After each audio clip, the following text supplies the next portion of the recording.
Hey guys, this is Out My Closet with a special interview here live from Orlando.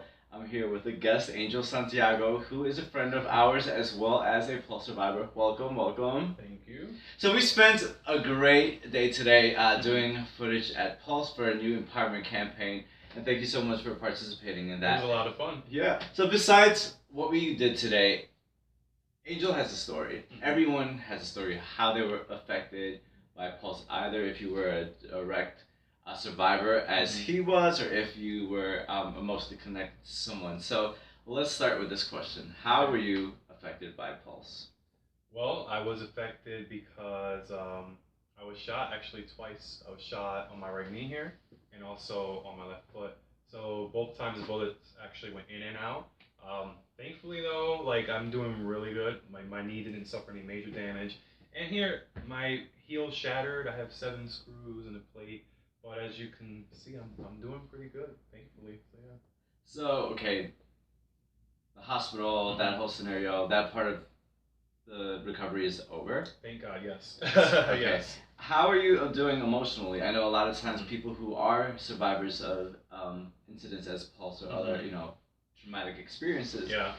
they have like nocturnal hmm tremors, things of that sort. Right, right. Well, I mean, at first, obviously, it was difficult for me. I had a hard time sleeping. I had anxiety. I couldn't really like go out to places without feeling nervous and like looking over my shoulder and worrying about being exposed to the unknown, right? But yeah, I just use that kind of like as motivation to just push myself, keep going, stay busy, go out, live my life, hang out with my friends, and eventually, go back out to bars and clubs and just live my life. Because what I didn't want to happen was let this situation change who I was as a person. Like I'm still me, I'm still alive, and I owe it to all those who aren't here to live my life and be productive. So that's just what I'm trying to do. Okay. Do you feel anger? Do you feel victimized? What is your experience of this situation? I don't really like the word victim. I would rather use the word survivor when it Okay. comes to this situation. And as far as anger, yeah, we all go through that phase, especially when something like this happens. We all go through anger. But my anger, it was there for a little while, but I just decided not to live that way. I've never been an angry person or held resentment. I've always been happy, cheerful, just enjoying life. So I didn't allow that to like settle in. So I'm just being me, just being happy.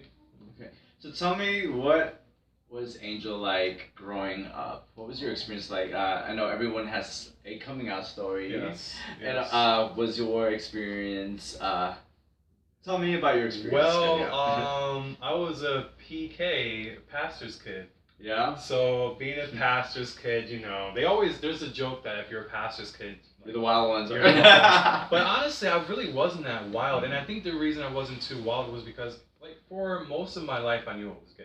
But going to church, hearing the sermons and always hearing how it's a sin and all this and that, Yeah. I always felt like I don't know, like I wasn't good enough. I had to hide it. I never, ever, ever would admit it or try to act out on it. But growing up, as you get older, as you hit puberty, you get your needs or whatever, and stuff starts to happen. Eventually, the family finds out, and when they found out, it was traumatizing. Like I was so embarrassed. How did they find out? Oh my God, I don't know if I want to say this on camera. I mean, I don't know what I can say, but anyway. Something Long happened. story short, they found something on a computer. It was obviously me. Okay. And there was just no denying it. So that's how they found out, and it was hard because I was like 16 years old. At that time, like I didn't accept myself. I'm like, oh my God, I'm going to hell. I can't believe I'm like this. I wish I was different, and God changed me. But no matter how much I tried, no matter how much I prayed, obviously, this isn't something that you can change. This is just who you are. So for between the ages of 16 when they found out until I was 25, I I hid it, and my parents and we just didn't talk about it. It was just one of those things like I just felt like I had to live with. Yeah, I couldn't really do much about it. So is religion or spirituality something that you've reconciled with? I know growing up, even in my own experience, I was a church kid. Not a, Mhm. yeah, a church kid. Yeah, yeah. And did you find reconciliation, or what's your greater power, or what works for you in your life? I'll be honest with you. Growing up in that environment had a really, I don't want to use the word negative, but it had an effect on me for sure. And in terms of spirituality, I used to be very spiritual. I used to go to church all the time, and I believed in everything.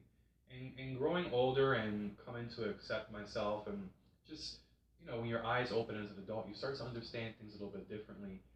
As to whether or not church or whatever is bad, I don't necessarily think it's bad. I think it taught me a lot. I think that it taught me a good set of morals, and I am who I am today because of how I grew up. But at the same time, there are a lot of people out there who may interpret things differently, or just be mean about it. And if they read the Bible through and through, or accepted it for what it says, they would know better than to attack us or to judge us or to treat us differently.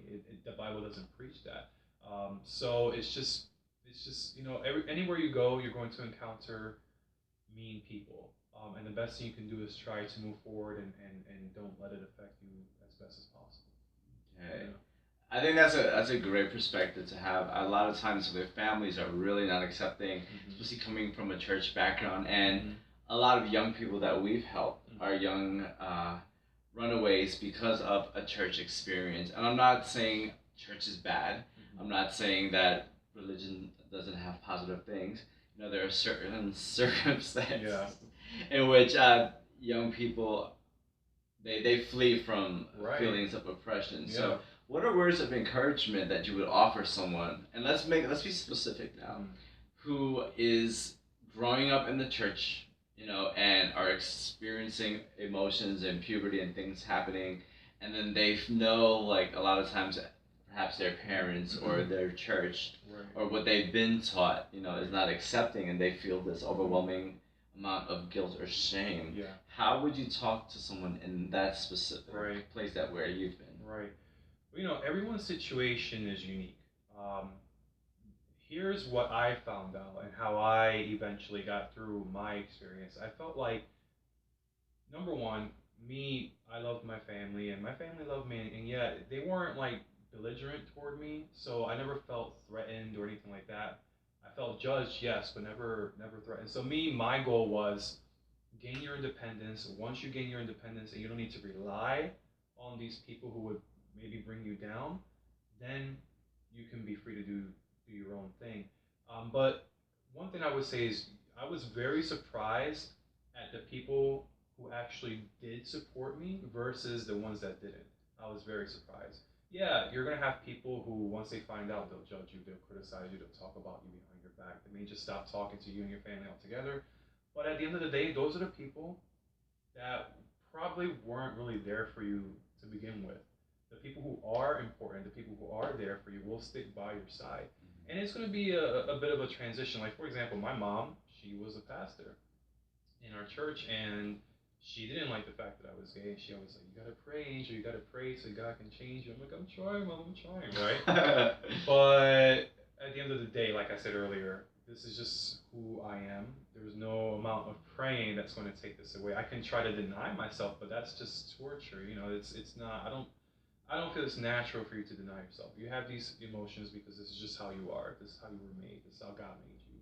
So eventually those people who were maybe your harshest critics, they may come around. Now today, my mom is my biggest advocate. Like, she would fight for me.